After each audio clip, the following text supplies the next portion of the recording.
Hello friends, ಎಲ್ಲರಿಗೂ ನಮಸ್ಕಾರ. ನೆನ್ನೆ ದೋಸೆ ಹಿಟ್ಟು ಉಳಿದಿತ್ತು, ಅದಕ್ಕೆ ಸ್ವಲ್ಪ ರಾಗಿ ಹಿಟ್ಟು ಮಿಕ್ಸ್ ಮಾಡಿ ಪಡ್ಡು ಮಾಡಿಕೊಂಡೆ ತಿಂಡಿಗೆ ಅಂಥೇಳಿ.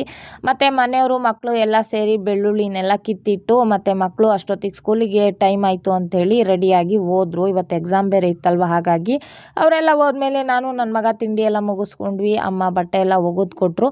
ನಾನು ಬಟ್ಟೆನೆಲ್ಲ ಒಣಗಾಕೊಂಡೆ.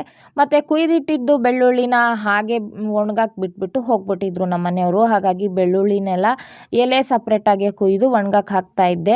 ಮತ್ತು ಇನ್ನೊಂದು ನೆನಪು ಬಂತು, ನಾನು ನಮ್ಮನೆಯವ್ರ ಊರು ಅಂದರೆ ಬಿಹಾರ್ನಲ್ಲಿ ಇದ್ದಾಗ ಕೂಡ ಇದೇ ಥರ ಈರುಳ್ಳಿ ಬೆಳ್ಳುಳ್ಳಿ ಎಲ್ಲ ಕುಯ್ಯೋಕ್ಕೆ ಕುತ್ಕೊಳ್ತಾ ಇದ್ದೆ, ಎಲ್ಲ ಕೆಲಸ ಮುಗಿಸ್ಬಿಟ್ಟು. ಆ ನೆನಪಾಯಿತು. ಮತ್ತು ತುಂಬ ಬಿಸಿಲಿದ್ದಿದ್ದರಿಂದ ನನ್ನ ಮಗ ಆವಾಗವಾಗ ನೀರು ತಂದು ಕೊಡ್ತಾ ಇದ್ದ. ಎಲ್ಲ ಸೇರಿ 1 kg ಬೆಳ್ಳುಳ್ಳಿ ಸಿಕ್ತು. ಅದರ ಸೊಪ್ಪನ್ನು ಕೂಡ ವೇಸ್ಟ್ ಮಾಡಬಾರ್ದು ಅಂಥೇಳಿ ಪಲ್ಯಕ್ಕೆ ಸಾರಿಗೆಲ್ಲ ಆಗುತ್ತೆ ಅಂತ ಕಟ್ ಮಾಡಿ ಎತ್ತಿಟ್ಕೊಂಡೆ. ಅಷ್ಟರಲ್ಲಿ ಮಳೆ ಬರೋ ಹಾಗಿತ್ತು. ಬಟ್ಟೆನೆಲ್ಲ ತೆಗೆದು ಸೈಡಿಗೆ ಹಾಕಿದೆ. ಮತ್ತು 4 ಗಂಟೆ ಆಗಿದ್ದರಿಂದ ಮಕ್ಕಳು ಬೇಗನೆ ಎಕ್ಸಾಮ್ ಎಲ್ಲ ಮುಗಿಸ್ಕೊಂಡು ಸ್ಕೂಲಿಂದ ಮನೆಗೆ ಬಂದರು. ಬಂದ ತಕ್ಷಣವೇ ಅಮ್ಮ ಎಕ್ಸಾಮ್ ಅಂತೂ ತುಂಬ ಚೆನ್ನಾಗೇ ಬರೆದೆ ಅಂತ ಖುಷಿಪಟ್ಟರು. ವಿಡಿಯೋ ಇಷ್ಟ ಆದರೆ ಲೈಕ್ ಮಾಡಿ.